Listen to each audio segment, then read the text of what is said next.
And Zoom says we are live streaming. So yes, let's kick things off. Go right ahead. Wig, if you don't mind doing just a lead off and Yeah, sure. So my name's Wig Zamor, longtime member of this committee. I live in Somerville. And I think we want to just go around and have everybody introduce themselves first. Len, do you want to go next? Sure, I'll be really quick for me so the senator has more time. I'm Leonard Diggins. I live in East Arlington. I've been a member of the Rock since its inception. And I am also part of I'm on the board for the Boston Region MPO. And I'm on the Arlington Select Board chair this year. Yeah. Thank you. Jacob. Hi, I'm Jacob Deck. I'm a fellow member of the Writer Oversight Committee from Arlington.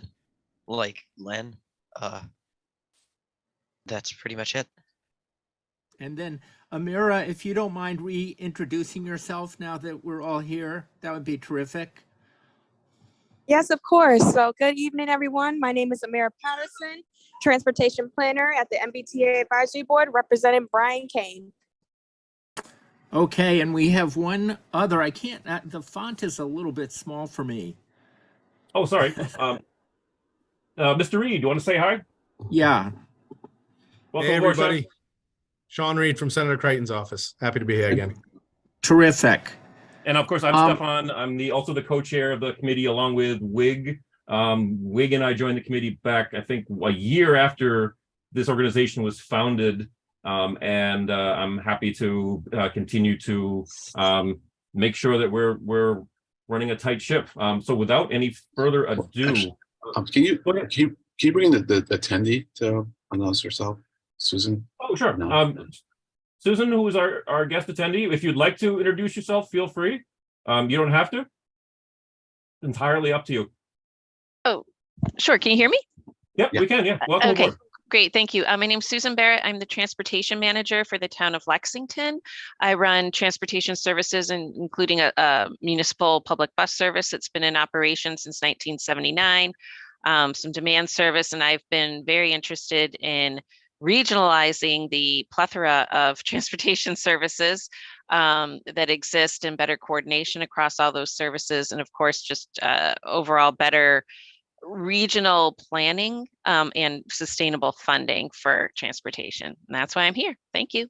That's great. Thanks for joining us. That's I hope we can keep in touch more often or in the future. So Len and Stefan, do we have a format you want to use? Do you want to let the senator just lay some groundwork first and then take some questions, or how do you want to proceed? It's pretty much it. Yeah, I was thinking that would be great. Yeah, Senator Creighton, if you wanted to lay out what, so, for example, but we don't have to limit it to this, the sorts of things that you have in mind for this upcoming session. The timing is so great to have you joining us right at the beginning of Governor Healy's new term and the beginning of the new legislative session. So please share with us what's on your mind lately. Thank you, Stefan, and thanks to the group for inviting me here tonight. Appreciate all that you do on behalf of riders. I've had I'll be brief with my remarks. I do want to get into question and answers, but I've been blessed to work at the State House for the last 17 years. I previously worked as a staffer for my predecessor, Tom McGee, who was the chair of transportation for quite a while. So I got a really good introduction to this. Probably spent more time as staff diving into these issues than I have as a legislator. I was just recently appointed last year to the Senate chair of the Transportation Committee, but it's really been a part of my agenda. You know, I was a city councilman for 6 years, state rep, and now a state senator. And it's so crucial for gateway cities like Lynn, but also obviously for Greater Boston and the entire economy. My son just popped on the screen here. I apologize for that, but we're sharing office space here today. No apology needed. It's quite all right. So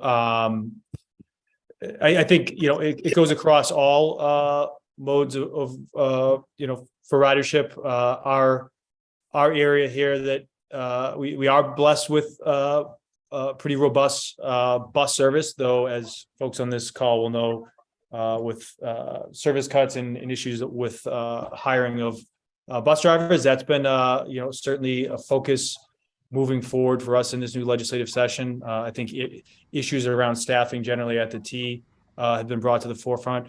Obviously, everything this past year, really since I became the chair, has been focused on safety of the system, making sure that both the riders and workers are safe. And I don't need to I could spend hours talking about the FTA's investigation and as well as our oversight hearings and more recent developments. But I think you would see really, I think the legislature and the new administration coming together around that as a top priority, making sure that we get it right, making sure that it is funded in a way that we can have a safe system that provides a level of trust that I think has been lost with our ridership, with our communities.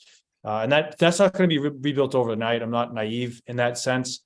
We have a system that was far from reaching its full potential prior to these glaring safety issues that have come up. I feel like not a day goes by where there's not another article or another issue that pops up that really, if I am a rider, I'm looking at it and frustration would be putting it very kindly. So how do we get folks out of their cars back onto public transportation? I want to work closely with the administration. As far as legislative priorities, I would say that we really need to take a look at longer term revenue and our finances, recognizing that as we shift towards electric vehicles and passenger vehicles, that our gas tax is eroding.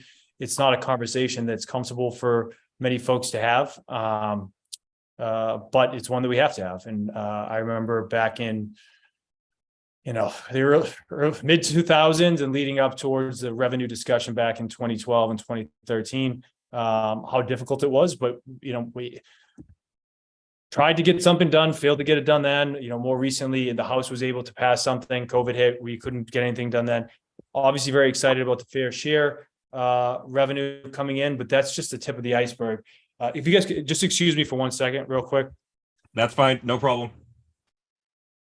While the senators off for a moment, do we want to put ourselves into a lineup for who wants to ask questions? Like, for example, between Led, Jacob, Wig, Amira, I'm assuming that everybody wants to ask a question. Do you want to draw straws for who wants to go first? Arm wrestle? I'm happy to go last. Okay, go ahead, Senator. Finish what you're Yeah, saying. no, please. sorry about that. So No problem. I clearly didn't come here with my thoughts well, lined up in my agenda. No, I that's blame okay. Sean Reed, my staffer. We're a pretty informal group, so no trouble at all. Yeah, no. So I mean, the other big focus, and this is a bit parochial, but it also, I think, will speak to the goals of many of my colleagues and many of you on this, is the electrification of our public transit fleet. So not only our buses, which have made progress in, though not as quickly as I think most of us would like, but also of our commuter rail, and recognizing that the 400 miles of a track that have only diesel locomotives on them, it's a huge undertaking. But as many here probably know, a few years ago, the Fiscal Management Control Board, really tried to advance this agenda and tried to get things moving. And our line, the Newburyport Rockport line, from Boston up through to Lynn, to Salem, to Beverly, possibly our environmental justice corridor, as we call it, the Fairmont line and Providence line. We were voted as to be part of phase 1 of electrification. COVID hit. They never really quite got, I think, as robust a rail transformation office in place that we need to. But I would like to see with this new administration, and we've continued to have ongoing conversations about getting this moving. And I know there's some debate around whether it's straight catenary electric or hybrid model. My opinion is that we have these 3 lines that are ready to go with robust local support. There aren't going to be issues with stringing up the catenary or anything else. We want this yesterday. The sooner we can get the electrified line to bring some relief to environmental justice communities like Salem, Lynn, Chelsea, Everett, Revere, communities that have to suffer through gridlocked traffic along 1A, spewing, obviously emissions into the air there, particulate matter, and then a commuter rail line that, whether it's because of the price point or the lack of frequency or the lack of reliability, is not a mode of transportation that will work for these communities. mean, the $7 one-way trip from Lynn, actually, I can't even say from Lynn anymore because our station got shut down. So from Swampscott for Lynn residents, all the way in without any transfer relief, not even including parking. It's just unaffordable for even our middle-class families here. And the lack of frequency, it's serving an economy of the distant past using equipment of the far distant past. And I recognize that electric catenary isn't a new technology, but it is a proven way to get to decarbonize our fleet, to increase frequency. I think with the increased frequency, you're able to lower the cost to something more comparable to a subway fare. So that's a big piece. That's partly legislative, but also working with administration. I mean, I have a bill to go electric by 2035 for the rail, and also focuses on the frequency a little bit more this time around. But that's a big piece. And then lastly, I'll wrap up with this. A lot more to discuss, but I'll leave that for the question and answers. I think in the spirit of making sure that this is a public good for all Massachusetts residents, I'm strongly supporting means tested fares across all modes. Nothing solidified, obviously, but cutting those fares in half for folks that meet income requirements, making sure that everyone is able to use this system, and it's not just a system for the more affluent folks. Obviously, it's the right thing to do. I think it also could go a long way to helping in terms of congestion and getting cars off the road. So with that, I will pause. I apologize for the rambling. That's generally my style, though I try to be a little more polished than I am today. My coworker has come back up here despite being expelled from the office, so we'll do our best to accommodate his presence as well. But thank you again. No worries. Who'd like to go first between Amira, Wig, Jacob, Len? I'll go last. Co-worker's very welcome. I just want to say that's fine. I guess I can go first Sure. if no one else wants to go first. Sure, Jacob. Yeah, go right ahead, Jacob. Please tell me if you can't understand me on the microphone. I've had a bit of a cold this week, so. I can hear you. Yep, sounds fine so far. Senator Crichton, can you hear Jacob okay? Yes, I can. Okay, cool. Go ahead, Jacob. First of all, hi, Senator Crichton. Thank you very much for your work putting that bill forward recently, a couple of days ago, that would give the T deadlines to electrify with overhead catenary certain lines at certain times. If anyone hasn't read the article yet, I can put a link to it in the chat. Here it is. There we go. There it is. This is really important work, and thank you very much for getting that done.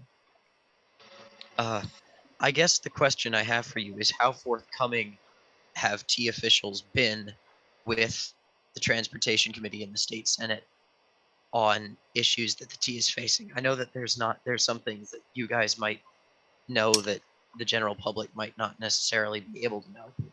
If you talk to a T official, are they forthright with you, or do they try to obfuscate?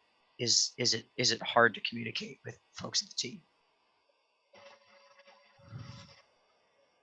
Thank you for your question.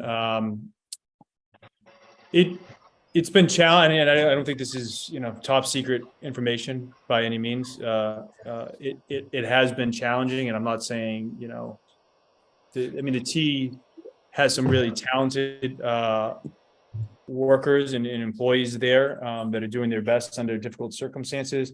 I think during the oversight hearings, one issue that we saw again and again was kind of, we've raised this publicly, so it's not, there was poor communication, not only internally within the T, but also externally. And that's just providing timely updates for, the legislature, the Transportation Committee, but also the public in general. And it seemed to be something that they were focused on, very, very cautious. And I don't know if it was, I have a limited experience as chair, obviously, on this committee. So I don't know if this is how it's worked with previous administrations, but it seemed like before information was relayed to us, even just common stuff that, isn't really harmful or should be available to the public was really heavily guarded by the administration. And I understand that you don't want misinformation to get out there and, rushing to get something out that, you haven't fact checked it yet. But to the same end,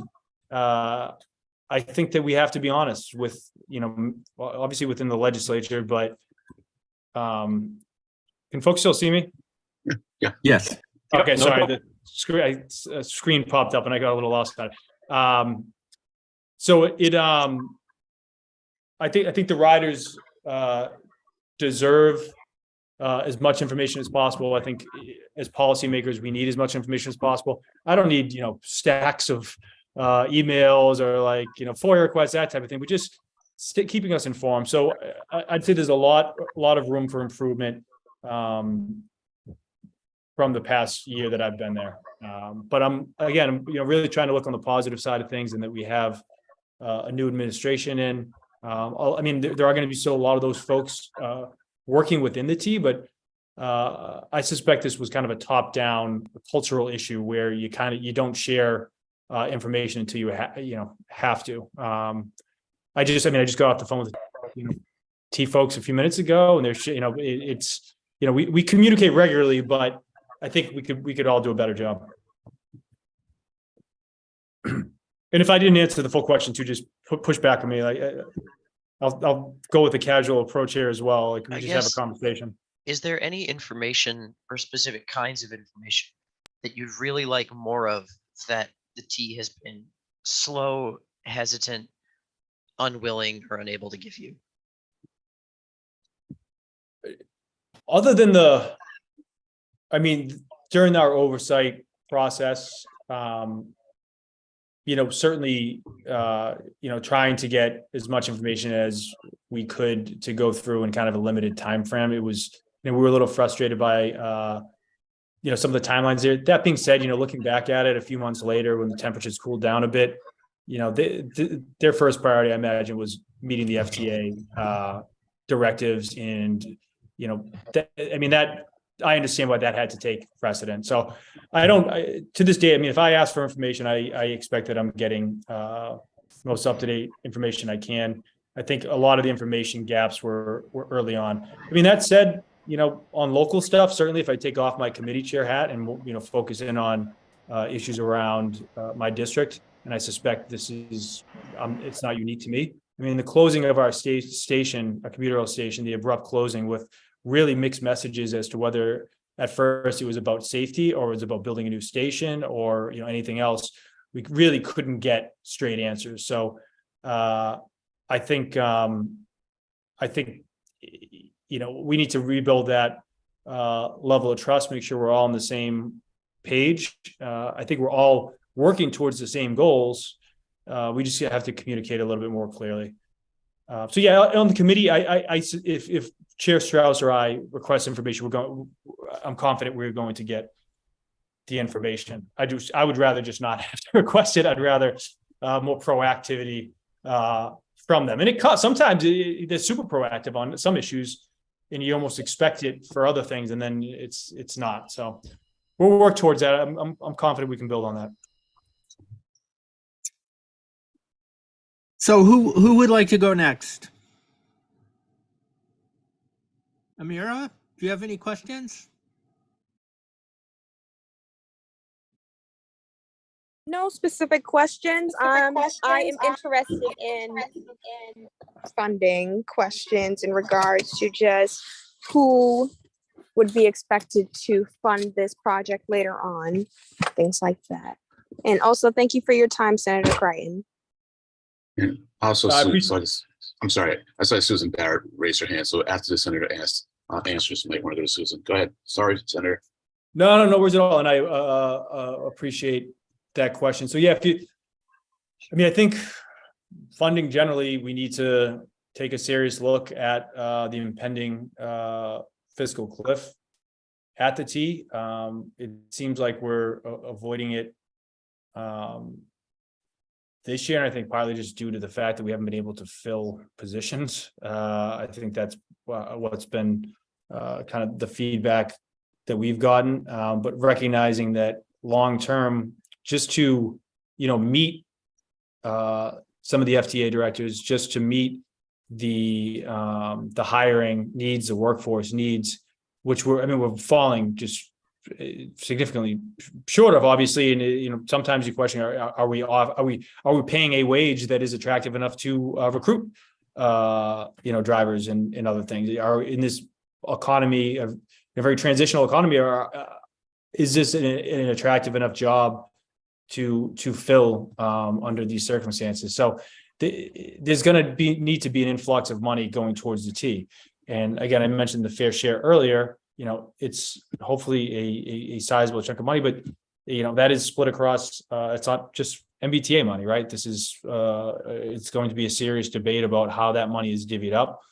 I suspect that there again will be continued commitment, as you saw this last legislative session, to fund the T. I think one problem we saw for a long time, and I can only speak, really to this administration. I don't want to unfairly criticize the former governor, but when we've asked the question, I think this has been done publicly, so I'm not speaking out of turn here.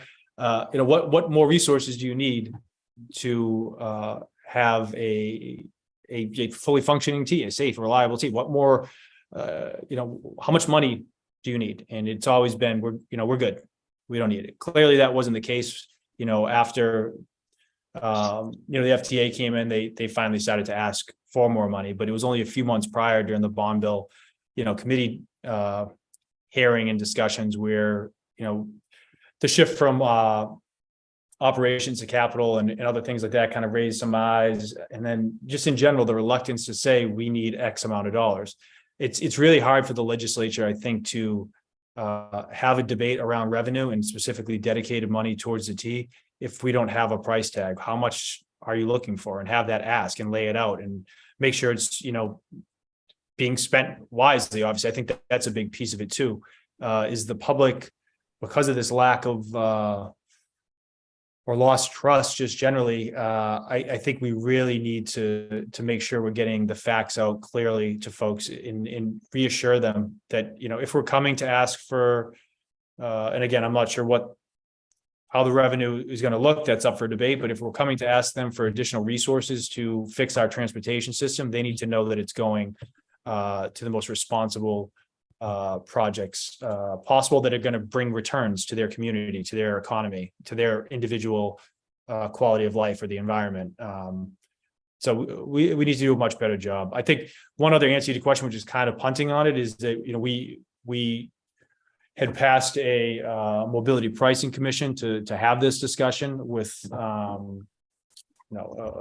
wide range of stakeholders. And again, I'm open to however we have it. I think we need to have a new updated framework for what the options are on the table. I'll admit I was very heavily involved 10 years ago as a staffer on these issues, but for the past year, it's been safety 24/7 for the committee, really. So I really want to take a deep dive with all stakeholders to see what is the best option moving forward to, essentially replace an eroding gas tax that we're not going to have it, or to just look at how we fund transit generally. We're not on a sustainable path now. And it's, never easy to talk about increasing, but I think if folks know they're going to get the best bang for their buck, I think there'd be a little bit more acceptance to it.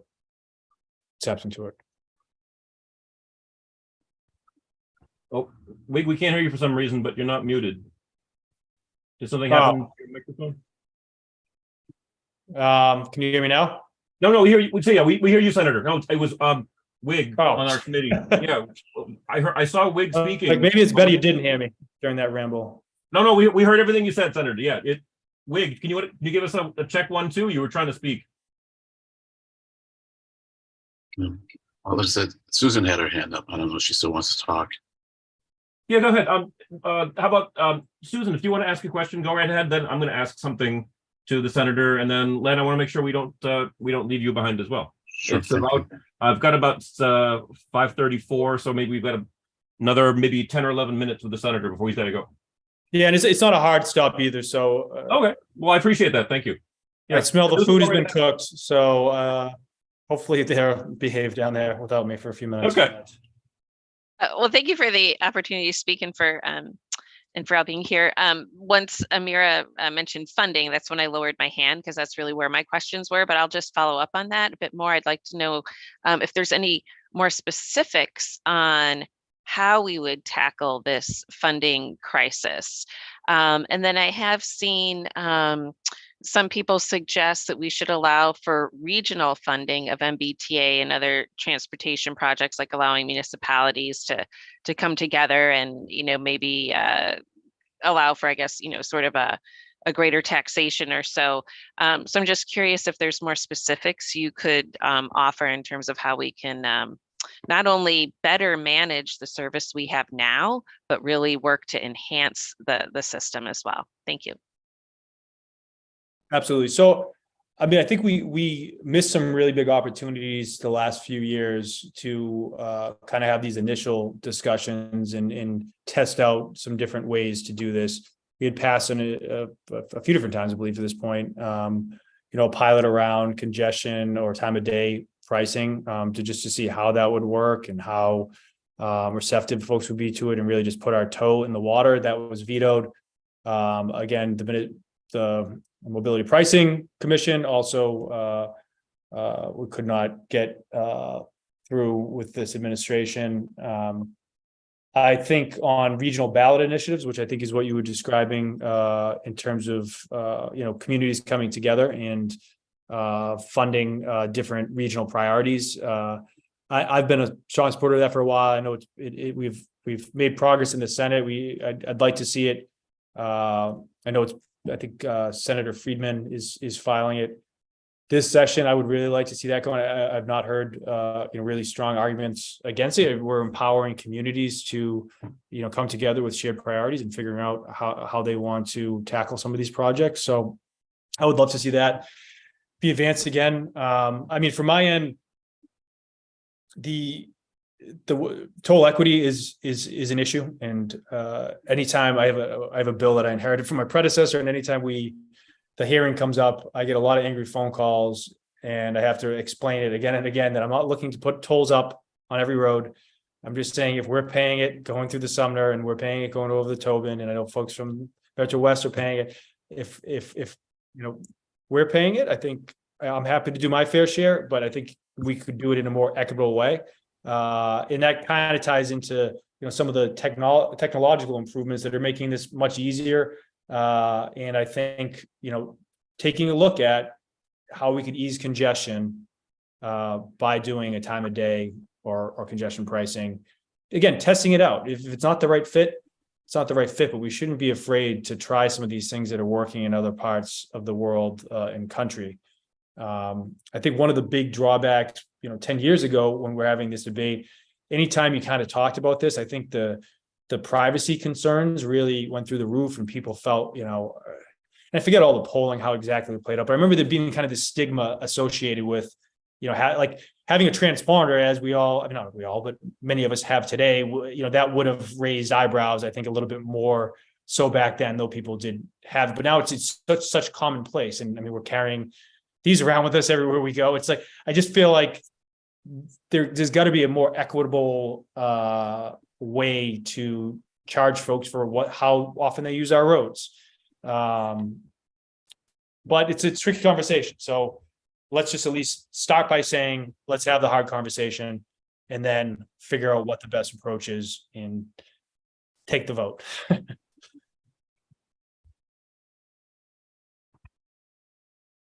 Len, do you want to ask a question, or shall I next? You go ahead.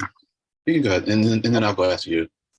Okay. I just want to give an acknowledgement to the fact that the Transportation Committee is more than just public transit. It's roads and bridges and all of that. And I'm just, and obviously we're the MBTA Rider Oversight Committee. We're not the Mass Dot Oversight Committee. We're not Mass Highway Oversight Committee. But I'm always curious for, in your position, Senator, do you feel like Mass Dot, MBTA, and particularly what comes out of the executive branch? Obviously, Healy is just starting, so we're going to let her administration have set what they want to do. But looking back, do you think that MassDOT MBTA executive office have been doing a good balancing act between MBTA region versus the Berkshires, the highway focused areas where they don't have a lot of public transit, maybe just one RTA route, that kind of thing. Do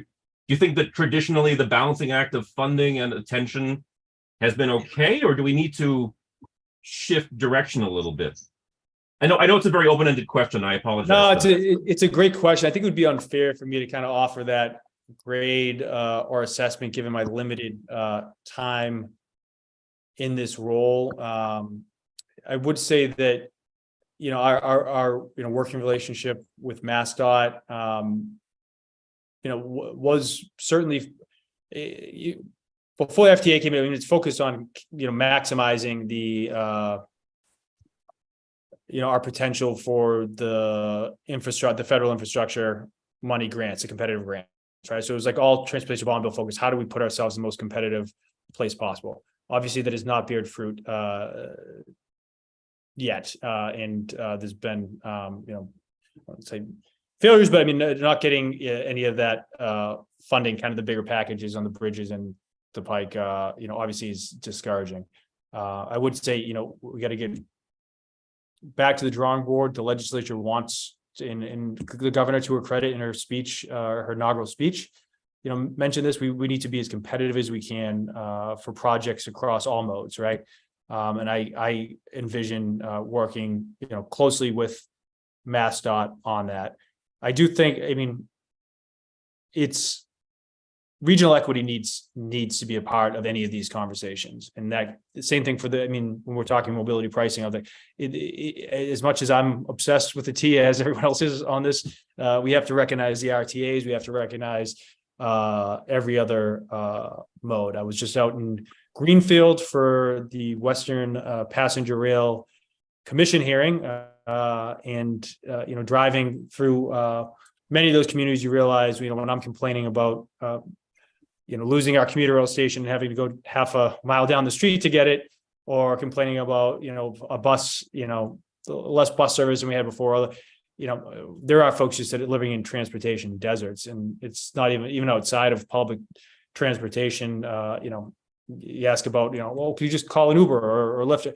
Like, no, you're not getting that here. You're not getting the taxi, sir. You really can't get around. And I know the Senate president has been focused on that throughout her tenure, and is giving me that mission to make sure that regional equity is a priority. So sorry to dodge a little bit on the grade of Mass DOT, but I think where the T gets the spotlight every day, we are working closely as a committee to make sure that all areas, all corners of the Commonwealth are being served. So I'm excited to roll my sleeves and start anew. It was a tough first year on the committee. As soon as I came in, everything just went to hell. So I guess everyone can blame me.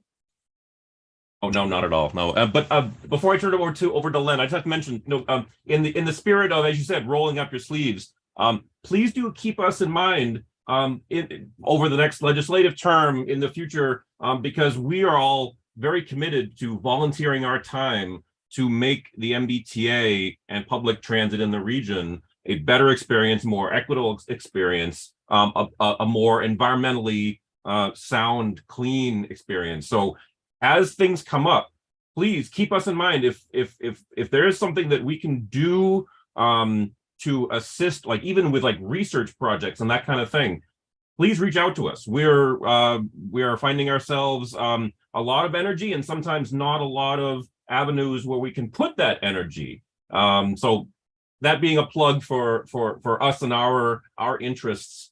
I appreciate that very much, and I rely so much on the expertise and the input from groups like yours. So I would love to take you up on that as we start to dive in. I guess probably the easiest way is just to as things pop up, we'll stay in communication.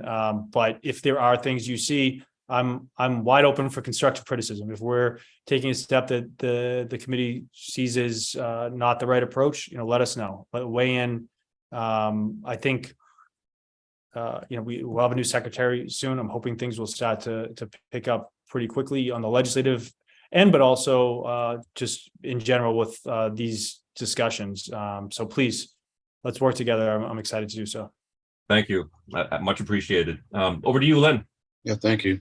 So I'll just be quick with a few questions. I mean, so do you have a sense of when we might open up the assessment process for MBTA? I know that with the South Coast Rail coming online, with more communities now being served by the T, my understanding is that we're going to have to open up the assessment process. Do you have a sense of when that might happen?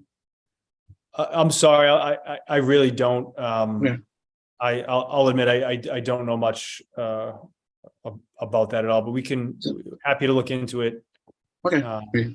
Just kind of yeah, it'd be good to know like what body is going to do that, and the process, because I know that there are members in my community that they have some issues with the assessments, of Arlington versus other communities, and I tell them, well, we might be able to make our assessment more in line with other communities, but most likely what's going to happen is that all communities will see an increase in the amount that they are assessed, primarily because the T needs it. And my understanding too is that it used to be that assessments were based on the amount of service that was provided, and then at some point it was changed to be proportional to the population.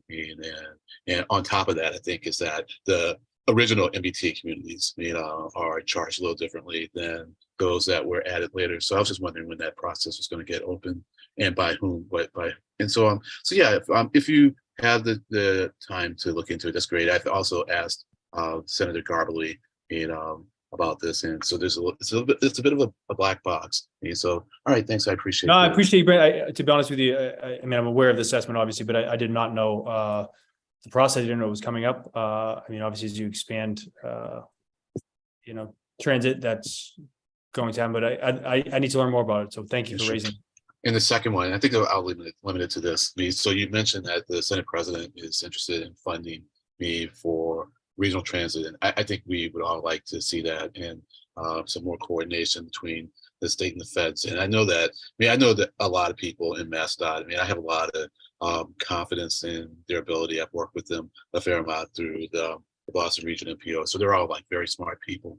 But with respect to getting things through the legislature, I'm kind of trying to get a handle on what it takes to get something like, it gets through its first reading, it gets reported out of committee, and if it gets a favorable report out of committee, then it usually gets to another committee, and then it's not really clear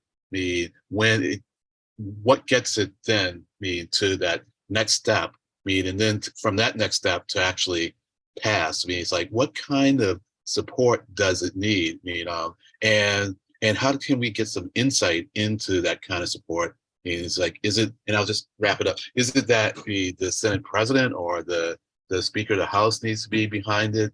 Because if so, we just know who to lobby, but so I'll stop there. No, it's a great question. I don't think there's any one path forward for a bill, making its way to being debated on either the House or Senate floor. I think it's largely an issue of capacity. When you have, I forget what the final tally was, 4,000, 5,000 bills just filed last week, and getting everyone through, and certainly bigger issues that are more immediate are gonna oftentimes that are telegraphed in some of the speeches that you heard the last couple of weeks, around childcare and early education and those type of things. But certainly transportation has been thrown out there, housing, obviously mental health, prescription drug. There's been a lot that have kind of been laid out as priorities, that you see priorities in both branches. So it's like, it's safe to assume that, those are going to kind of rise up. So how do these other bills make their way to the floor? I think it's, strong advocacy, and it's not to one entity. I think I, as a legislator, and no offense to folks here that aren't my constituents, but if my constituent reaches out to me and says, I care about this. I'm going to do what I can to, as long as it aligns with my values, do what I can to advance those policies. So I think working with your members, your individual members, and making sure that it's a priority of theirs. We have a very open door style in the Senate. The Senate president is tremendous. We talk all the time on the phone or in person, and I have an opportunity to advocate for my priorities on a regular basis. So I think you work through your individual members, both in the House and the Senate. They're going to relay that up. And again, it's trying to make it a priority. I mean, obviously, there's some bills that, we'll give an opportunity for, like a transportation bond bill. Then we get to, like, everyone can kind of focus on transportation. You can file amendments and really try to push it in there. But like the standalone bills are hard to get moving. Take a look at the driver's license bill last year that I sponsored, the Work and Family Mobility Act. Like that bill, I mean, that was around for 20 years, right? It took a long time, a lot of advocacy. Like Marty Walsh was, I think, one of the first people to file it way back when.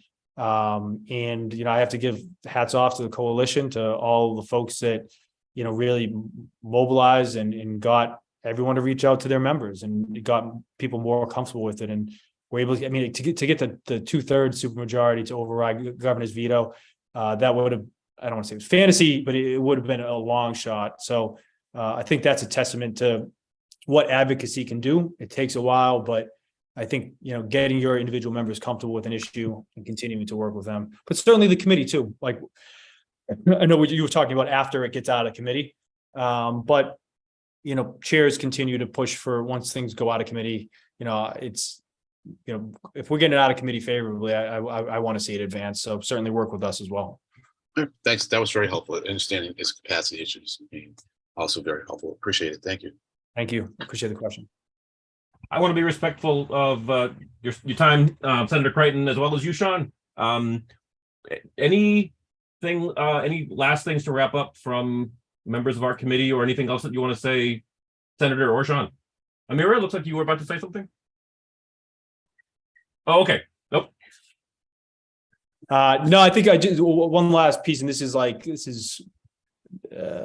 again, a little bit about my district, but I think it's something to keep in mind when we're talking about congestion, when we're talking about, we have some, the Sumner Tunnel that's going to be down for a while, some big issues that are good. I don't know what, those 4 months or hopefully not much longer are going to entail, and how it's going to mess up the commutes of so many around and spread out. But I do think looking towards, and I'm not saying this, it has to fall under the MBTA, but keeping water transportation in mind in the future as well, and making it so that it's a service that can work for everyone. We've seen success in certain areas, but it's for whatever reason, despite our coastline being perfect for it, we have not adopted this or made it a priority in Massachusetts. So I'm all for rail.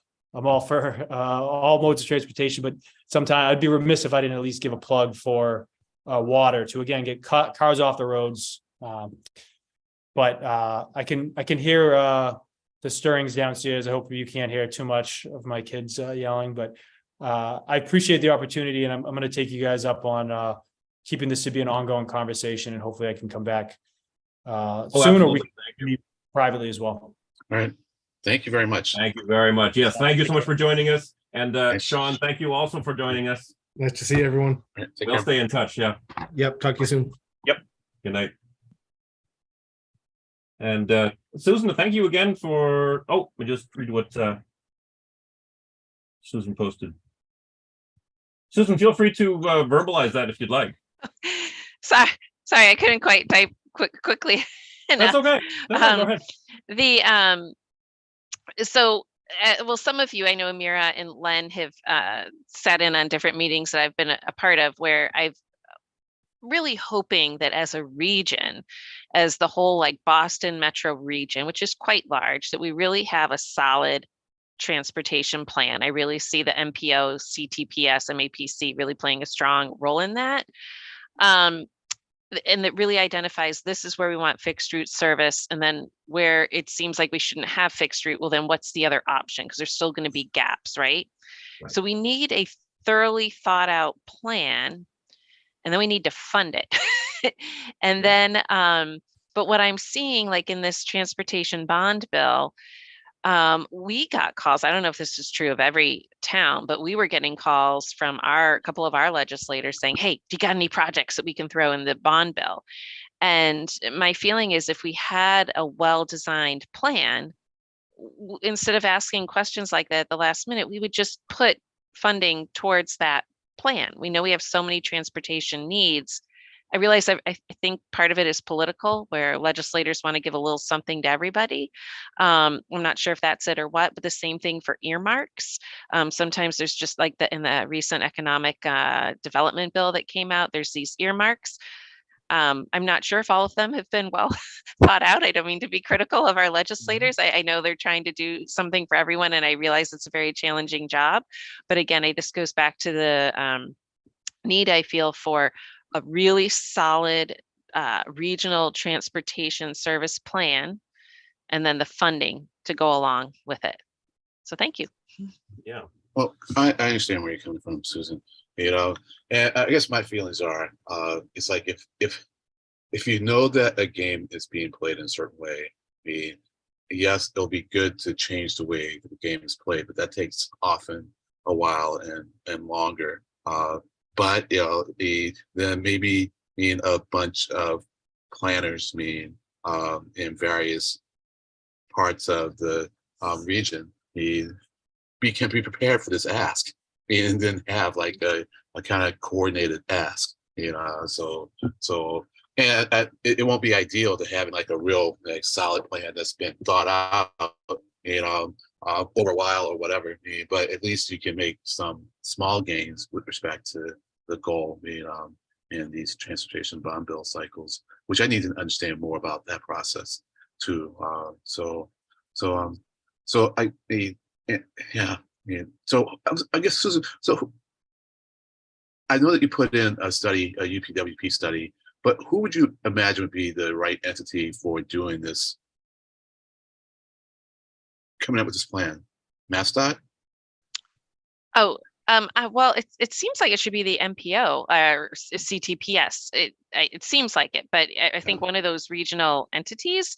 When I look at what the MPO is supposed to do, to me, it just seems like that should be not even a study, but just part of their regular planning process. And so I really think we should check in with that. It just seems unusual to me that it's not a part of the process. And again, I'm not being critical of the MPO. I mean, they operate the way they do for certain reasons. But yes, I did put in that request based on the last MPO meeting and that suggestion, but it does seem to me it should just be a part of their routine work, that we lay out a plan and we check it frequently, to see to keep it updated. But please understand, though, that the MPO has only like $100 million or so dollars to spend a year, which is a small amount of money, a tiny amount of money, And also, the MPO doesn't get to determine which projects are in its universe. And so municipalities put projects into the universe, meaning they put them in, as they have the wherewithal to put them in. So we essentially pick the projects that are available to us. We don't really get to dictate the projects that are made available to us. So my thinking is that if we want coordination as to how the projects get put into the universe, that has to come from another entity. And the MPO, given that it's just spending federal dollars, isn't going to be the one to give you, I think, the breadth and the depth of a coordinated plan that we want. So that's why I'm thinking I think it has to be MassDOT, because they're the ones that have like the state-wide view, and they can spend state money, and they are on the MPO board, so they can help direct the monies there by being one or two votes. Am I making sense? Even if you don't agree with me? Oh yeah, I'm honestly fine with whoever will actually do it. Right. I just think it needs to get done. And I mean, at a state level, I think that's great too, because certainly we have so many areas where you have to cross boundaries across different MPOs, but it just seemed like to me logically, it just seemed like the MPO was an entity, but honestly, I don't care who's the right entity, just as long as it happens. Yeah, well, I think maybe when we get the new Secretary of Transportation, that will be the person. Well, it's already determined, I guess, when that person's really on board and not up to speed, but at least have some momentum. Maybe we can try and start making some outreach to that person, you know, and even if it's just us as individuals, maybe try and get that person to come to an advisory council meeting. They're unlike, well, I was about to say they're unlikely to come to an MPO meeting, but I know there is a motion, or some desire to have that person show up at least to one MPO meeting a year, you know. So I would say let's try and make the appeal to that person, you know, Stefani, on this thing. So, all right. I have to ask a quick dumb question, I think, which is just about the scope of. No the dumb scope of the questions. MPO. Thank you. Is the scope of the MPO limited to federal dollars by statute, or is there a way to broaden the I guess, for lack of a better word, influence of the MPO to include Commonwealth funding from from the bond bill?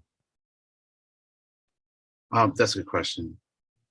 And I mean, in other words, if we have an organization that seems to be the right organization to do the decision making, but the pot of money is $100 million, which is nothing, then what would it take to broaden that organization's reach and, again, for lack of a better term, broaden their jurisdiction? Susan, please. Yeah.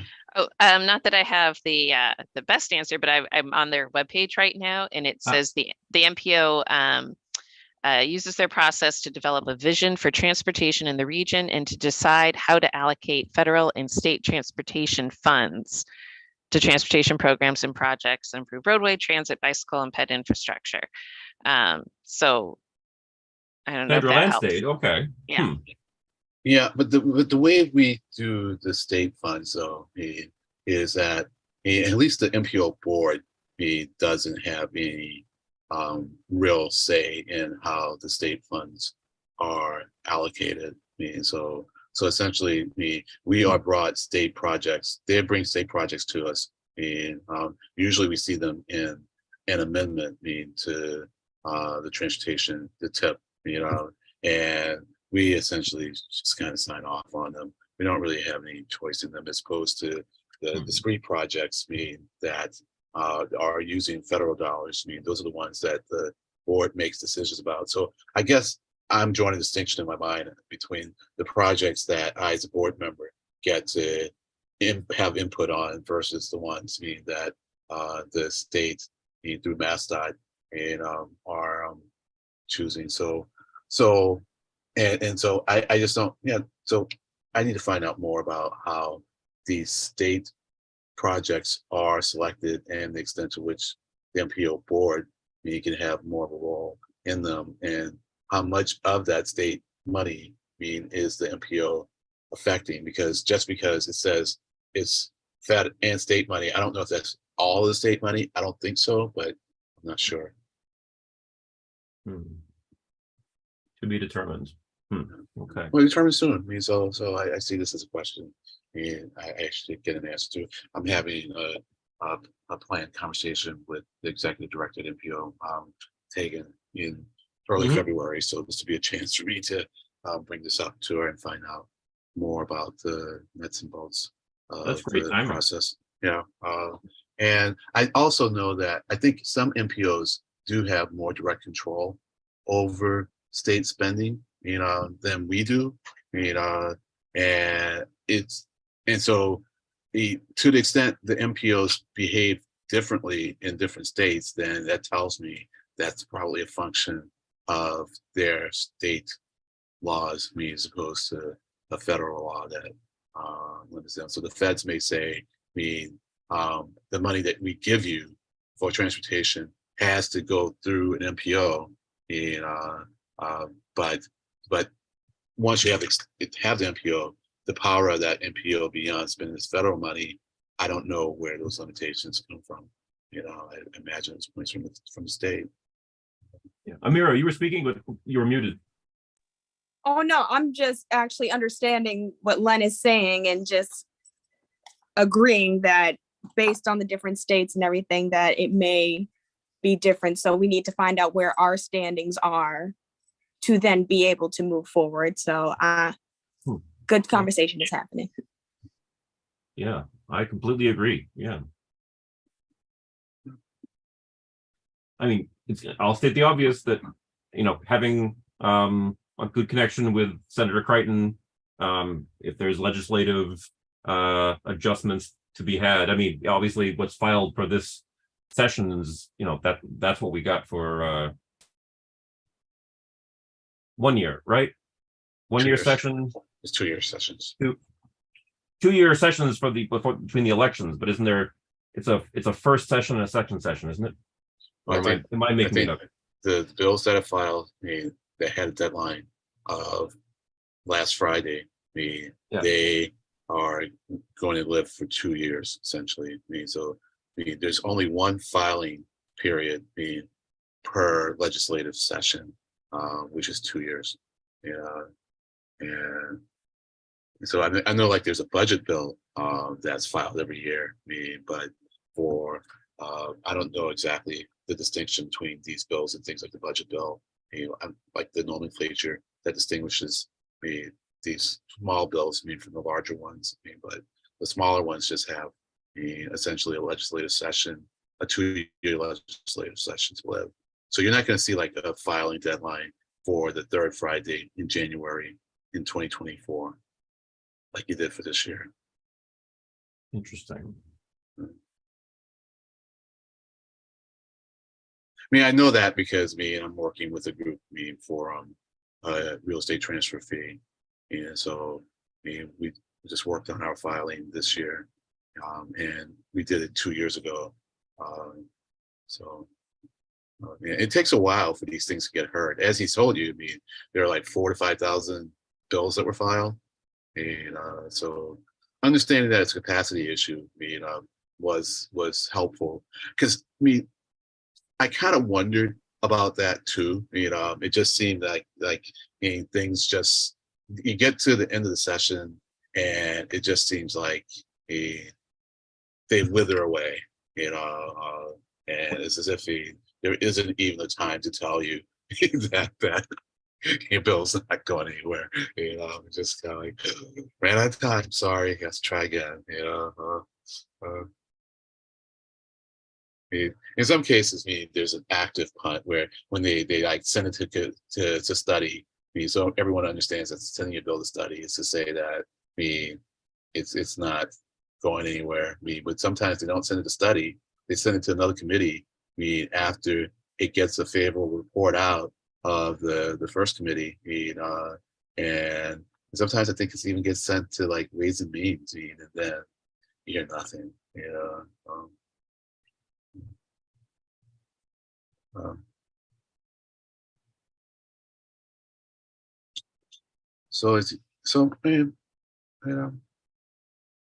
Well, I think we have a desire, to really try and work on the regional transportation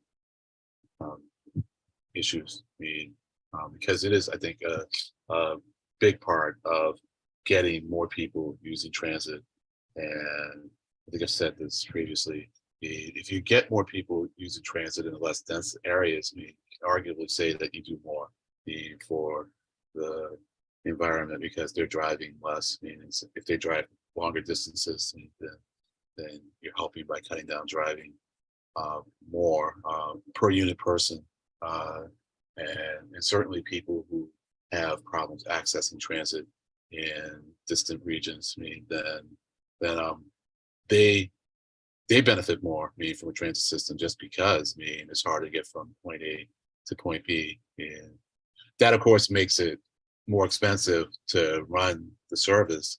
But I guess it comes down to what are the real costs. We either spend the money to provide service to people, and make their lives better, and make the planet better, or we can not spend that money and then have those costs, and so as a society, we have to decide, which costs are we willing to bear, and I think, a lot of people are oblivious.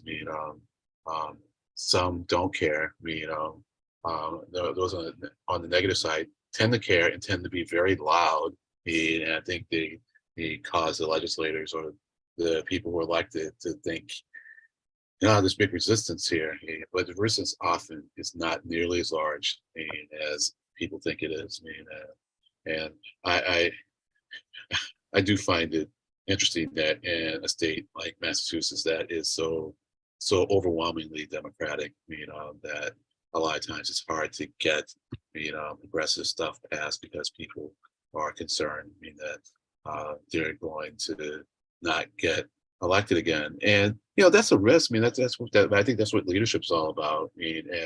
And for the high leadership, in the legislature, the state is so overwhelmingly Democratic. It's not like it's going to flip.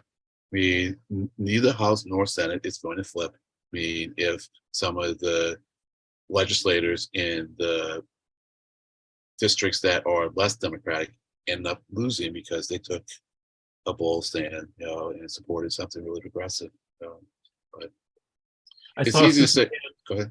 I'm sorry. I'm done. Sorry. I'm trying to cut you off, Len. I'm sorry. I'm sorry. I am done. I didn't see hands up. I would have stopped long ago if I'd seen hands up. Sorry about that. Okay, but well, Jacob, keep your hand up. But I saw Susan to go up first, so please, Susan, and then Jacob. Oh, thank you. Well, as you were talking about the cost of transportation, one of the things I think we have to do is really keep talking about the benefits, many of which have financial impacts, positive financial impacts as well, because we always talk about the cost, but we have to think about the benefits. And as we think about those benefits, I also think that could possibly lead us to coming up with more creative ways of funding transportation. So for example, when you think about the benefits, we know that access to transit is one of the social determinants of public health, right?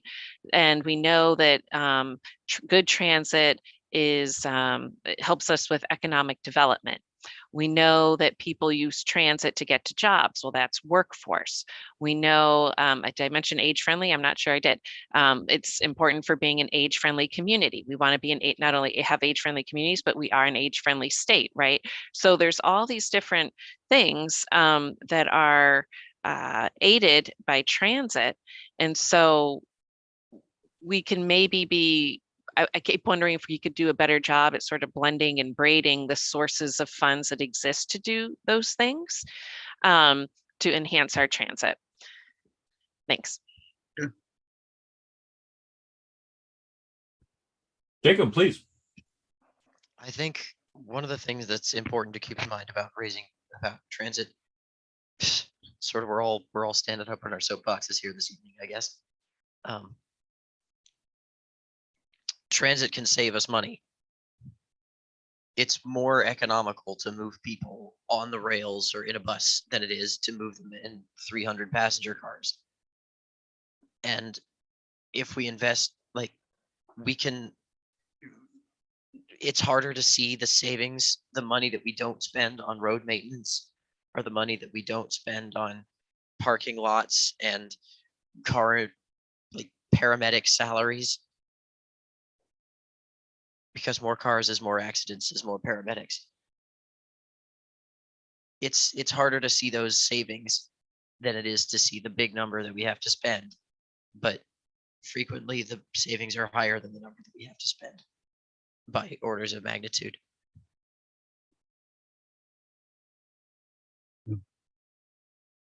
Absolutely. Just a quick note. I want to acknowledge that we have another attendee, Franny Osman. Welcome aboard.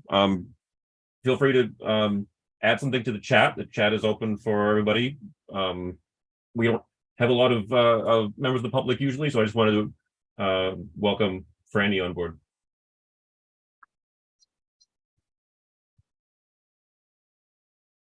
Was there more talk about the UPWP and the of the MPO that, I mean, we've been talking about it.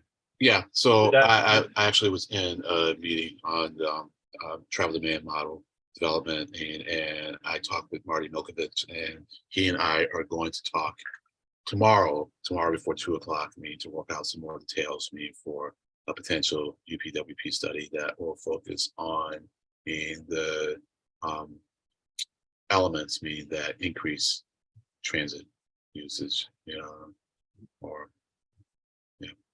So yeah, hopefully with him helping me in design the study, it'll increase chances that it'll be given serious consideration when we put it into the universe, of UPWP studies. This is going to be more, academic, just to get a sense of what the model says, what factors would lead to the increased use of transit.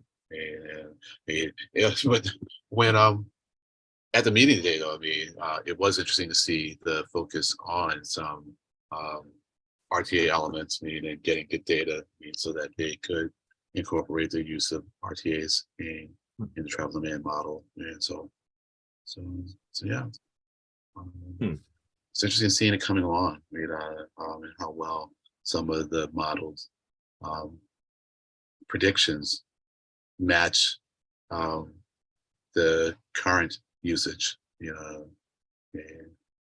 so because it's I won't say it's a whole new model, but it's a serious revamp of the 2019 model, and so now we're in the calibration stage, and it's matching very nicely without giving symptoms of overfitting, so yeah, it's looking good, maybe another thing I'll talk to him about too, but this isn't so much transit related. It's just seeing how well the model matches its predictions 5-10 years out. So, but I'm gonna stop because I can keep going on that. Go ahead. Just a question about the scoping, the scoping of the timeline for those. It's, 5 to 10 years is the time scope, because that's what the available data lends itself to be able to do, right? In other words, I'm just asking a dumb question out loud, No. sort of. In other words, trying to forecast 25 years out. Good luck, right? Right. But 5 years, sure. 10 years, okay. Is it that simple? Well, I just chose 5 because it's kind of an Okay. easy number that we divide 10. I guess it would be more reasonable to say 4 years, because we do the long range transportation plan every 4 years. And that's a plan that looks out 20 years. And so they do project out that far in order to get a sense of what kinds of how we should allocate our funds, how we could consider allocating our funds when developing the long range transportation plan. So I would essentially what I'm saying is let's just see how well the model performs X years out, be that 4 or 5, maybe even in increments of 2. I like to get a sense of what it would cost to do that, because that gives you a sense of how good the model is too. So. Yeah. And can you also remind me the costs involved here? We're talking millions, right? To develop the transportation demand model? Yeah. No, I don't think so. No, Oh, good. Because Marty has a team that's working on it. I don't know what fraction of the MPO budget it's using. And I'm talking MPO as in the Central Transportation Planning Staff, CTPS, Yes. where Jonathan works. I'm not sure what percentage of their resources he's using. I'm just curious. Yeah, things like that. I don't have a sense of the scale Yeah. of one versus another. Yeah, I could ask. Maybe I'll try to remember ask Marty when I talk with him tomorrow. It's more of a curiosity than I understand. anything. Yeah, it's good. It's fine. doing track replacement, doing signal replacements, buying new rail vehicles, new buses, that's a very tangible dollar cost. So when at least for me personally, the dollar cost of studies and developing models, it's kind of nebulous to me, but Right. again, I'm just curious. Yeah. That's such a. Yeah, I mean, there's no such thing as a free lunch. I mean, you can't get good data, you can't make a good forecast without putting in the research, developing the model, and that costs money. That's clear. Well, just a little bit side maybe before we move on to the next thing on the agenda. Had you Okay. heard anything about I'm trying to remember exactly what the data is called, but I think it's the general feed that we're using for all of the tracking data for like buses. I mean, Oh, you mean like the real-time data? like the GTFS data? GTFS, exactly. Yeah, the GTFS. I mean, GTFS, yep. had you heard anything about the archiving of it no longer being available? No, I'm pretty No. sure that nobody other than maybe Transit Matters archives the real-time stuff, because that's just so much data. But Right. the GTFS for schedules and routes and everything that's not real time, I'm pretty sure that's archived and will be Okay. permanently. So I believe Transit it's Matters. on the developer website. So Transit Matters is the only one that's developed is archiving the real time. I believe so. I mean, the data is open, so anyone who wants to subscribe to the data feed can save their own. I mean, I actually Right. looked into it for my own couple of real-time mapping apps, and the volume of data was just it was just too much to handle. I abandoned any idea of archiving it right away. Yeah, what, like a terabyte a day or something? Maybe not that much, no, but I mean, the for every vehicle, the update frequency is typically like a minute or less.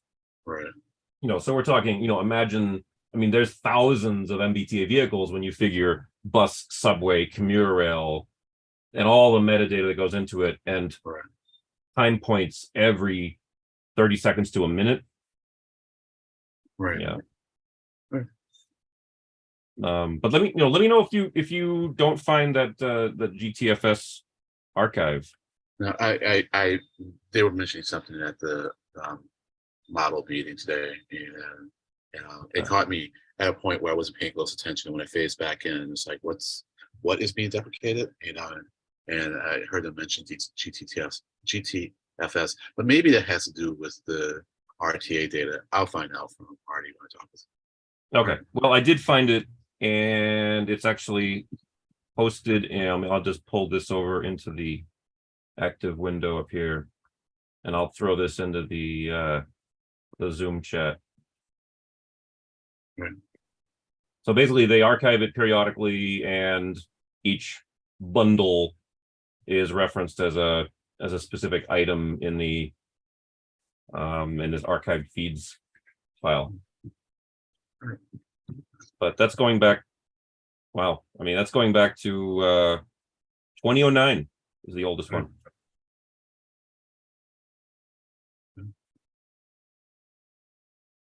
Oh, and for anybody who doesn't not familiar with it, GTFS, the acronym is something like Google Transit Feed Specification, and it's it's an open standard interconnecting method of supplying data between agencies, between people on their phones. A lot of mobile apps use GTFS for the data that they're showing on the real-time app. So again, Google Transit Feed Specification, I think. Probably the most popular in the world. Should we move on to talking about the subcommittee agendas? I'm happy to pull up my notes from Marketing Communications Operations. Sure. I have, as you saw, I have the agenda from CIF. Do you want to go first while I'm pulling up my notes? Let me pull up mine. Sorry to catch you off guard. Yeah.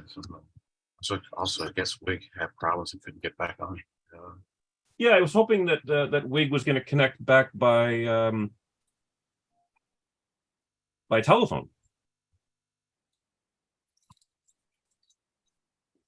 So for what it's worth, our Zoom meetings can be accessed on YouTube, and we watch for chat comments on the YouTube stream as we're live, and you can also call in by telephone. So we try to be as open as possible. And if anyone ever does, just for the record, if anyone ever does contact us in advance and ask for either ASL or a language interpretation, we will do our best to accommodate. Want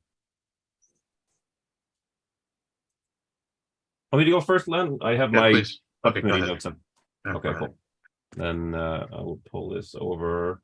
This is just my raw notes, just partly so that we can just have it on the record. This is what I usually do.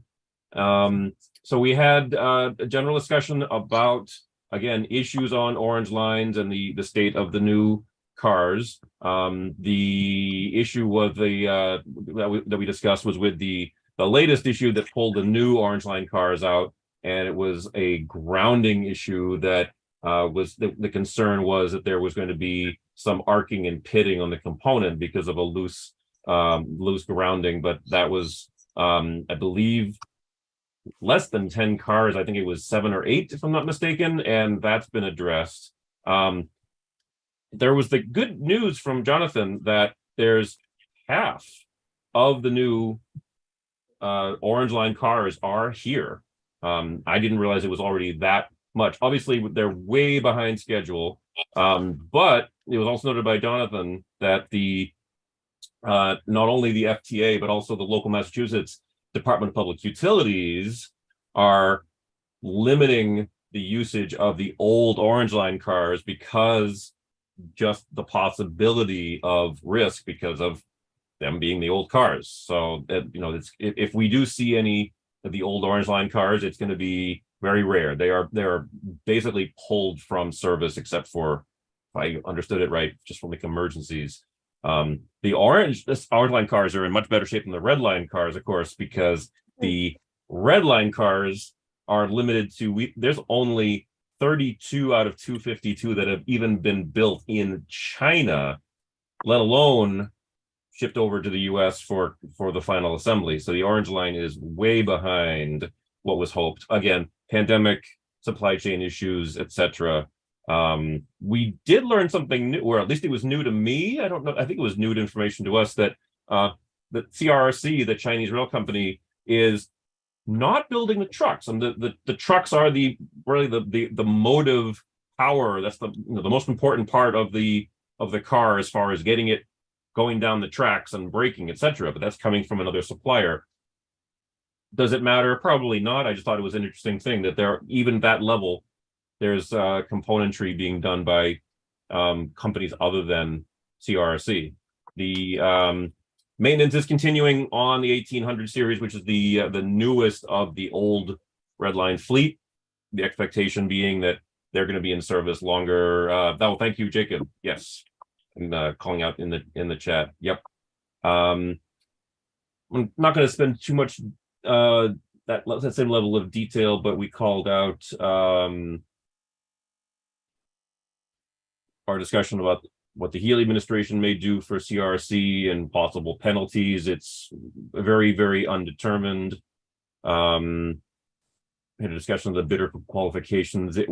This was interesting to I don't think we knew this, that there were two separate companies involved, China North and China South. China North was selected, but the two merged to become CRRC. So in other words, that's a very long-winded way of saying there were two companies that put in bids. One of them was tossed out, but that company whose bid was tossed out later merged into the one that was selected. All I'm going to say to that is, yeah. How does that work? Yeah, exactly. There was a lot of at the subcommittee. Yeah. Well, there's a lot from you. So Yeah. it's like, well, I mean, companies get a merged with other companies all Mergers, the time. acquisitions. Yeah. They happen all the time. I mean, now granted, it's not a capitalist system. So if that's what's causing you, to go, well, I mean, it's like, well, it should Well, have this been going from the very beginning yeah. because it's not a Well, capitalist system. Jonathan was telling us that the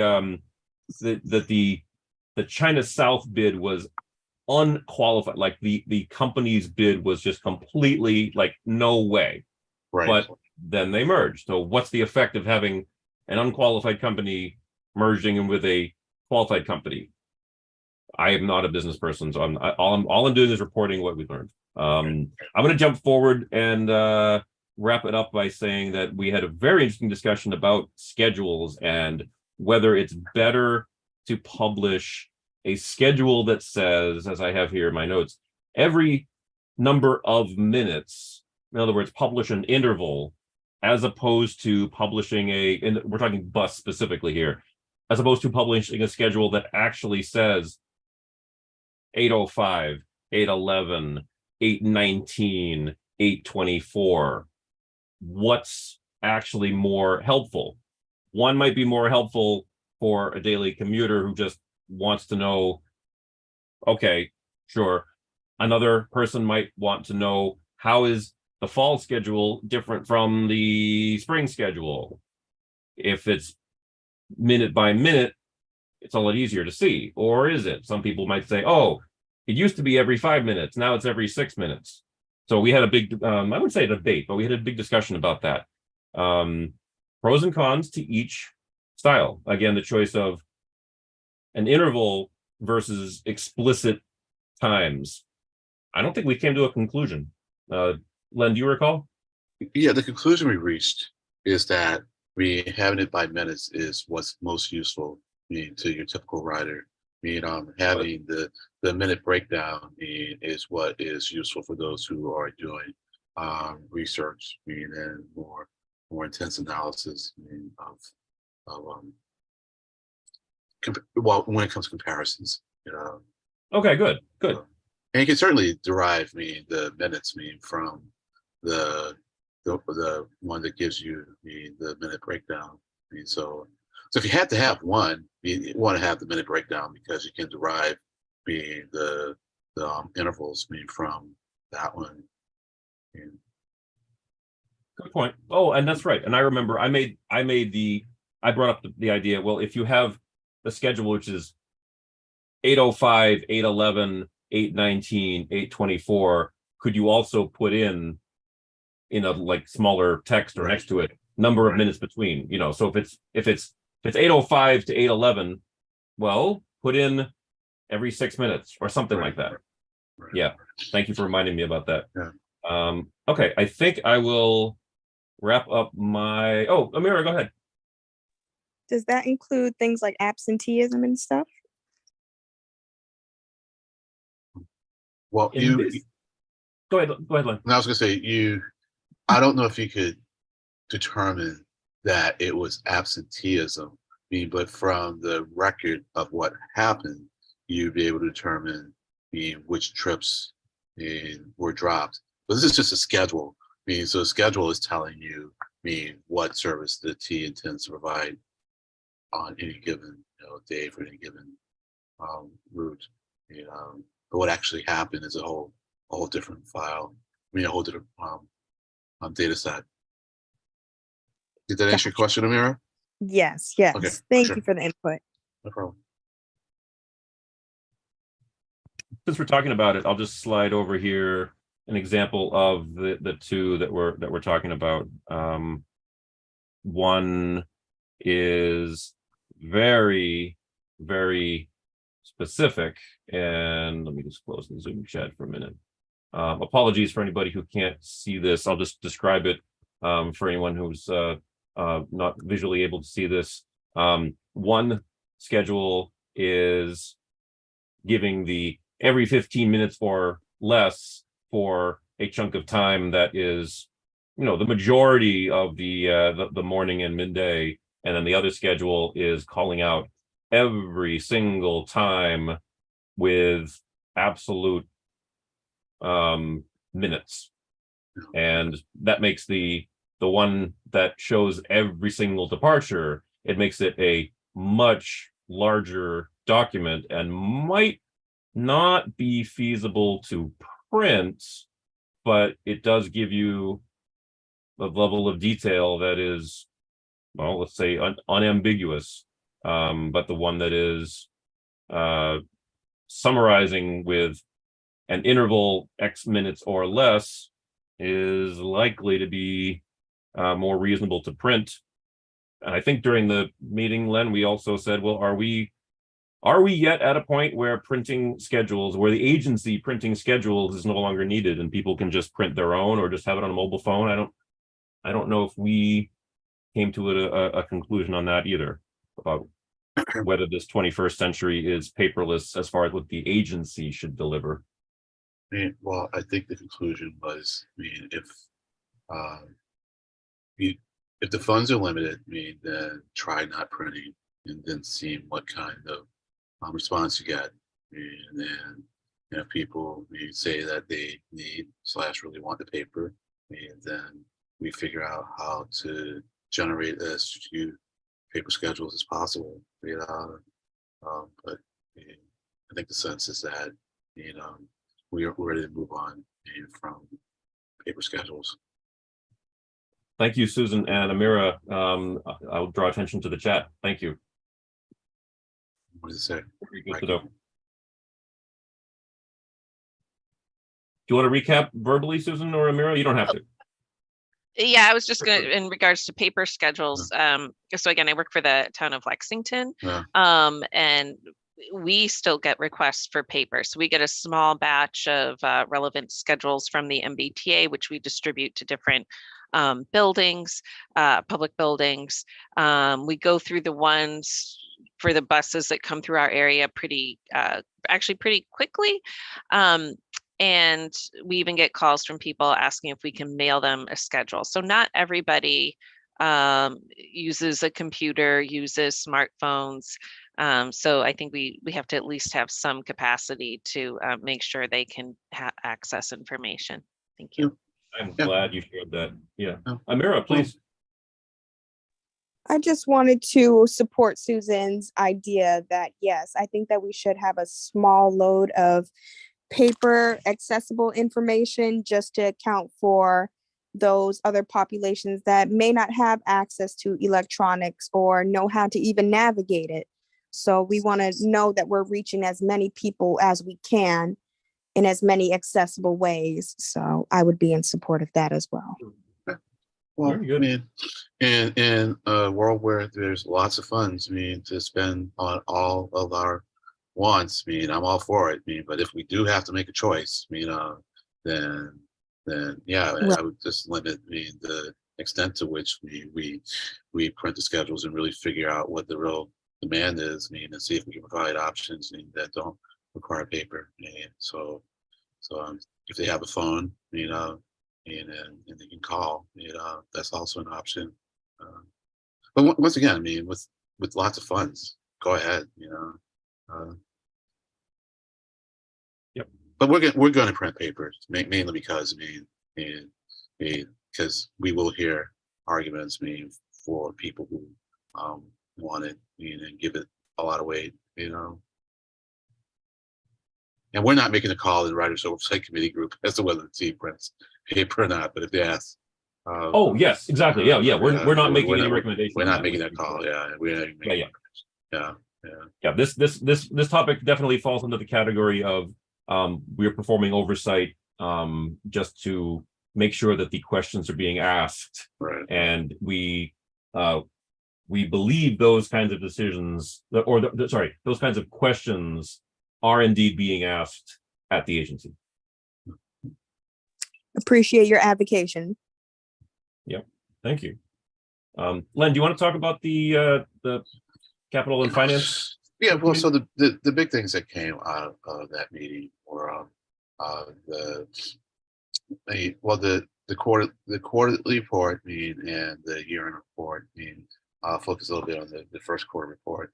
And so fiscal year report. And so the revenues are less than they were expecting in a significant way from fares. And so it seems like people are using, I guess the T had like 3 different scenarios for the way that people would utilize the system post pandemic, and or at least post crisis part of the pandemic. And one was that people would kind of like return to kind of like what it was before the pandemic, with just a slight decrease in usage. The other is that there would be some of a shift to working remotely, and the third was that there would be like a big change in the way that people use transit, and that would have the most depressed amount of ridership. And so it seemed like for the first quarter we were between the second scenario and the third scenario, with a decrease in ridership in the last leg of the first quarter. And so I'm not quite sure what to make of that. Overall in the system, the uses is in the, I think, the mid 50s, with Commuter Rail having the highest amount of usage in the 70s, and heavy rail, so red line, orange line, blue line, I think being in the 40s. So that's where we are. But the reason that the T was doing fairly well, though, with respect to its budget for the first quarter, is that non-source, non-fare revenue was higher than expected, and that's primarily sales tax receipts. So to the extent the linkage between the economy and sales tax, it seems like the economy is doing well. Just people aren't using transit as much. And when I dived into the Commuter Rail ridership, and for individual lines, to me, it didn't seem like that we were getting an average of 77 or in the mid 70s. But maybe it's just weighted by lines, and maybe the Worcester line and Providence lines have a much greater usage, to the extent that it brings up the average for the whole Commuter Rail system.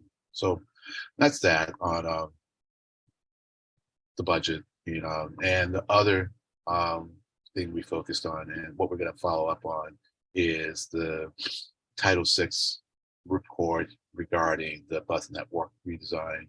And so they found that there was really no serious impact on communities, minority communities, and low-income communities, for 3 out of the 4 metrics. And I forget the 4th one. I just need to get back to that file, which I can't do right now. And they did change their method of analysis a little bit in order to take into account not only the relative differences in the impact, but also the absolute difference. And it's not really clear to me what's going on with that, and so that's one reason we want to ask Stephen Andrews from CTPS, who is now kind of director of those kind of analysis, to talk with us about how they are changing the equity analysis, equity impact analysis, for fare changes. Okay. So, I have that letter I could put on the screen that summarizes the equity findings, but I don't think that would add any value to this meeting right now. So I'll just drop the link into the Zoom chat for anybody who wants to pull it up.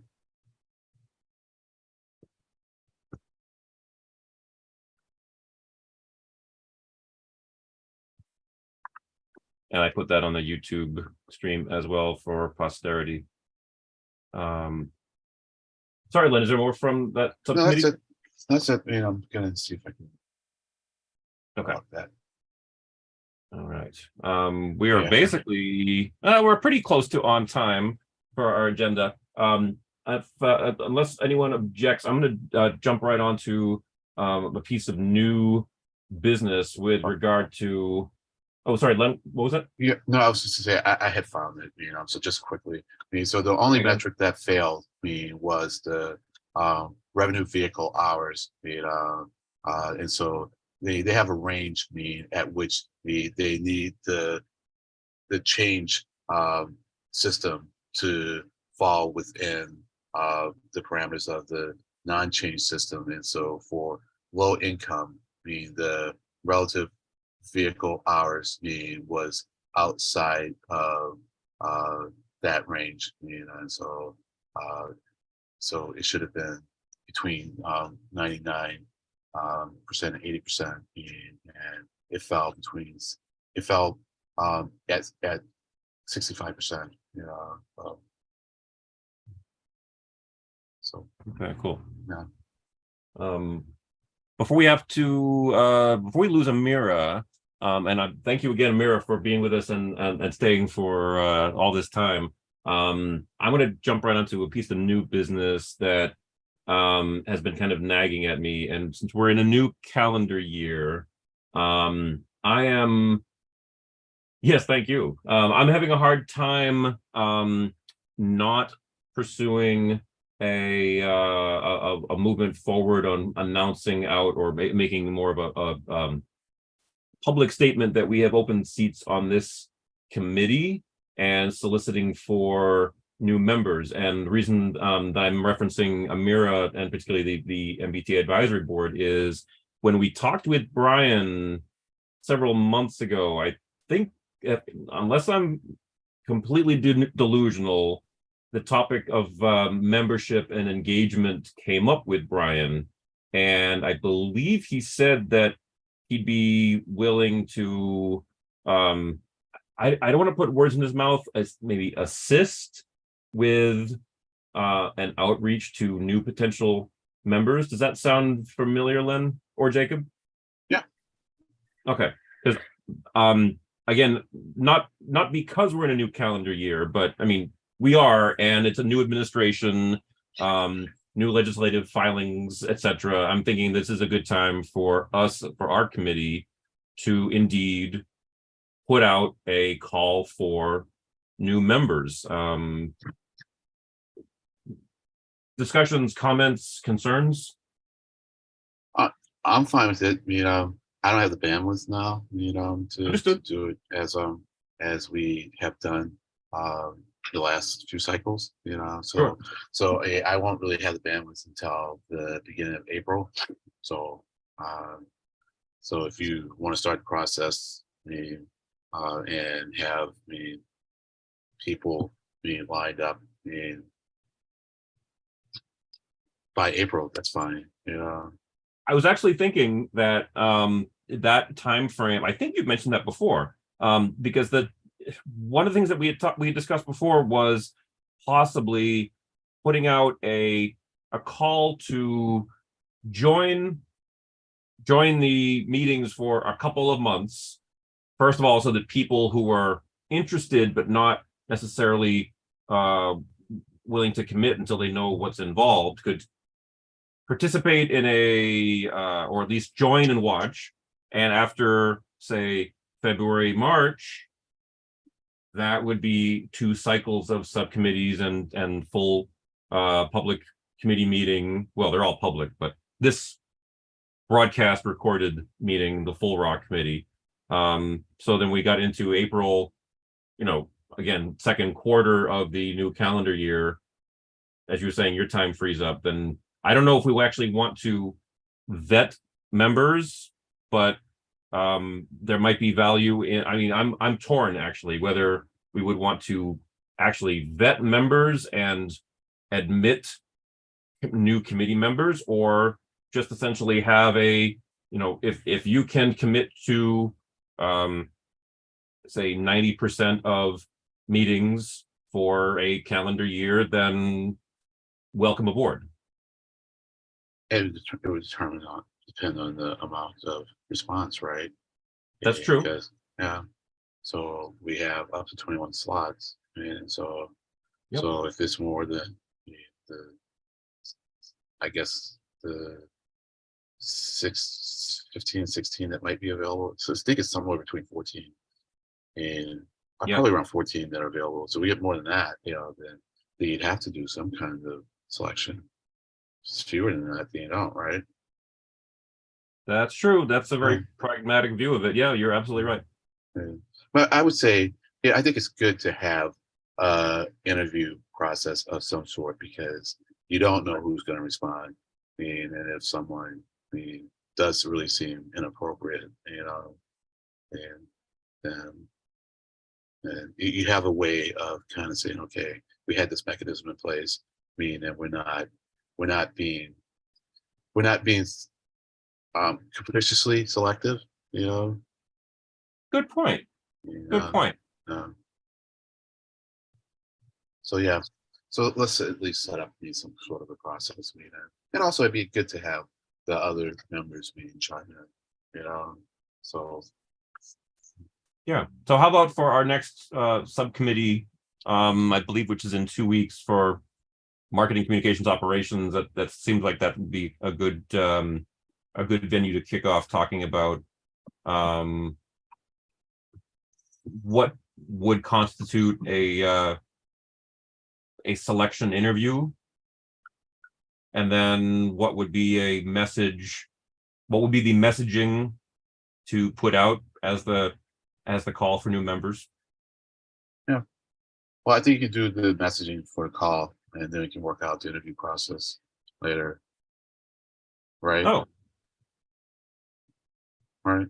sure. Because well, one, if no one responds, then it makes the interview part of it moot. Yes. And so, and then Very good. the nature of response could determine how we interview. Because if we have a lot, then there might even have to be a screening process before you even do the interview process. Right. Good point. So we can just see. So maybe what you're getting at though is what kind of dates do you set? You do the outreach. You can say we want to set a deadline of whenever. Let's Well, say you put out the message in February. You might want to set the deadline for March, and then depending on your response, you can then say, well, have the screenings done by April, and then do interviews by May. And while folks are waiting for interviews, they can watch and participate in meetings as members of public. That's true. Um, Yeah. I remember before the pandemic, we operated on a July 1st to a June 30th cycle of right, the fiscal year, state fiscal membership. year. Yeah, fiscal year membership. That just seemed to align well with everything. Right. Okay, well, I don't really have anything else to say about that. I'll start Right. putting I thoughts just together. want to make a correction since this is being recorded. So on that the Title VI report that I was making, I just made a bunch of errors. So there were actually 12 key ratios. And they were for minority. 6 were for minority, disparate impact, and 6 were for low income, disproportionate burden. And they were ratios based on the revenue vehicle hours and the route length, and those ratios. So there were 3 ratios: relative ratio, share of ratio, relative change, share of change, and absolute change. And then for those 3 ratios, there were 2 metrics for minority impact and 2 metrics for low income impact. And those 2 metrics were revenue vehicle hours and route length. And there was only one of them that failed, and that was the one for the revenue vehicles hours for low income riders. And it was 0.65%, and that was below the 80% threshold that they had set. And so I just want to clear that up since it's going to be recorded, because what I said earlier was wrong enough that I didn't want to leave it hanging out there. Fair enough. Yeah. Thank you. Yeah, sure. Excellent. We are 6 minutes of 7. I don't see any members of the public in the Zoom attendees, and there's no comments. Actually, there's no one watching the YouTube stream any longer. So,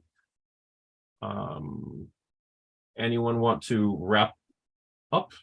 Almost to adjourn, and you and Wig and I and Brian, and I guess Craig can talk about changing the executive committee time, to at the end of the MCOP meetings, right? Oh, yes. Sorry, I did skip right over Yeah. that item because Yeah. it was just you and me, and so Yeah. I didn't But think. you're fine with it. I'm sorry for yawning. You're fine with it. Yeah. Okay. Yeah. All right. I think Wig will be so we're pretty much 3 that are doing those meetings. So okay. All right. So then I think what I'll do is just change the schedule, the spreadsheet, and I'll wait until our next meeting, our next MCOP meeting, and then change the schedule and mail that out to everyone again. Yep. Thank All you. right. And by the way, for the benefit of Amira, no, I don't know why we say MCOP when the acronym is MC and O. I don't know why we pronounce the P at the end. It's like one of these weird Rider Oversight Committee things we've always done. We've always said MCOP, but Because it ought to be MCO. Whatever. It's kind of The fun calling it MCOP. the reason we did that is because they call it ops. Yeah. So it was marketing, communications, and operations, and they Yeah. always call operations ops. That's Yeah. why. That's why. Is that simple? Oh, okay. That's why. You got to remember it preceded you in MCOP. Oh, I do remember, and that's why I Yeah. don't think I ever knew why Yeah. it preceded me. Yeah, and right, and you're gonna, and even though it's ops, you're not going to say M cops because that'll make you think of transit police, like M cops. Oh, you mean the MBTA cops? No, I mean our subcommittee. That would be very confusing. Yes. And it's one fewer syllable than MCO, which if you do haiku, you value every syllable.